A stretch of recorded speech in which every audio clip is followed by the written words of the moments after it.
For those of you who may not know me by name, my name is Matthew Sweat, and I've been hanging around Unity since 2019, long enough to stumble into the vice president position on the board. And honestly, it's not something I ever saw myself doing, but I'm glad that Unity challenged me in that way. And I'm going to let you in on a little something that you may not know about me. I was born a little black boy in Parkland Hospital in Dallas, Texas. That's it. Now you know. As far back as I can remember, some of my earliest memories were of the church I grew up in. Now, this is a church that my parents helped found back in the 1950s, New Home Missionary Baptist Church. My dad was a deacon, my mom was a deaconess, and at one point I was junior deacon. So I was in church 4 times a week easily. But we were part of a proud tradition, and seeing my dad studying the Bible every night under the light of his bedside lamp really inspired me. I've always had a love of knowledge and spirit, and I've sought it out my entire life.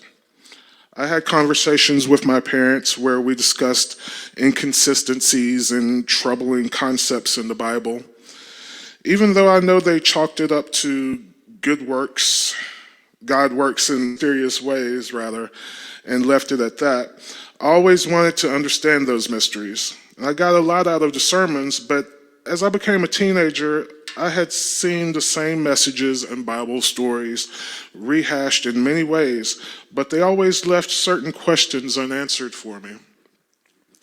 I guess the first step of my journey to Unity, besides watching famous people like Wayne Dyer and Oprah Winfrey on television, was a book I read about 13 years ago by one of the great New Thought authors, Prentice Mulford. And that book was called Thoughts Are Things. It had a profound effect on me. It made me want to learn more about the power of my thought and began to answer some of the questions I had about practical day-to-day living. That book led me to books by other New Thought writers such as Joseph Murphy, Ernest Holmes, and Thomas Troward. Even as a fundamentalist Christian, I sensed that there was more beyond what the Bible taught.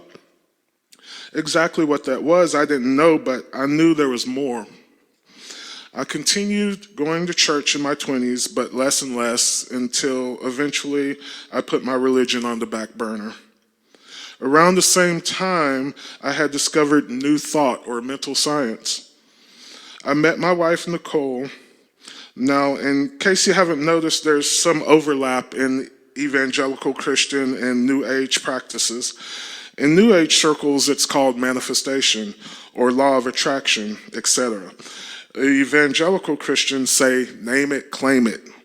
Whatever I was influenced by the most, I remember just before I met Nicole, writing a list of qualities I wanted in a life partner, folding it up and putting it away in my wallet. After I met Nicole, a few months after that, I was able to put check marks all the way down that list. And when we got engaged, she insisted that we got married in the Greek Orthodox Church, which was a tradition on our mother's side. And being the guy I am, I embraced it. I enjoyed learning something new. And at the same time, it recharged my love of the tradition I grew up in.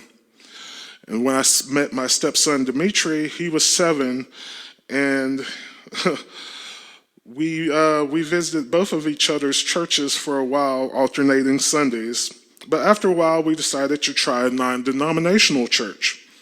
We found one down the road from where we lived, and we found an accepting home for several years. We formed some close relationships with the people in our small group Bible study class. Unfortunately, the culture wars reared its ugly head around that time. It was the time of Ferguson and our first introduction to the term Black Lives Matter. All of a sudden, these people we felt bonded to were saying things that were disappointing at best and infuriating at worst. Sadly, we didn't feel comfortable there anymore and sought out a church that would be more broad and accepting in their beliefs.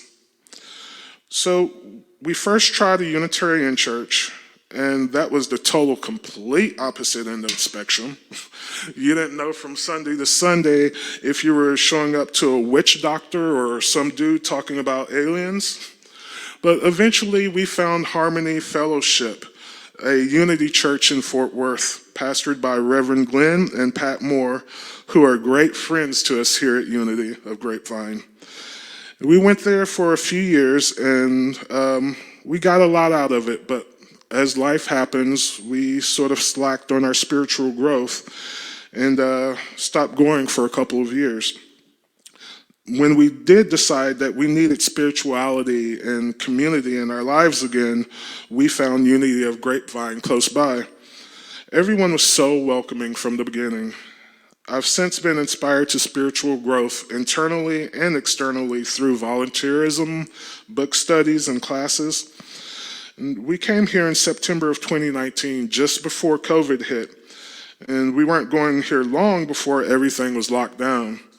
But I remember that even after we transitioned to having services on Zoom, that I felt even more bonded in a way, seeing those familiar faces a few times a week. I was invited to join the board, and even though, as I said earlier, it's not something that I saw myself doing, I took a leap of faith.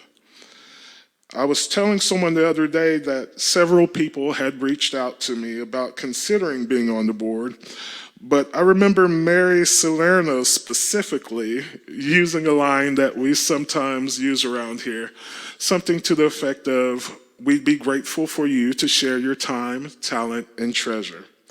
Now, if that had been a pickup line, Mary would have got the digits. I'm just saying. So I gotta say, it appealed to something in me that wanted to contribute. And I can say that even though it's been super busy and challenging keeping up at times with all the requirements of serving our community, I'm glad to say I have a community that I feel safe to question, grow, and share with those who might need it. Thank you.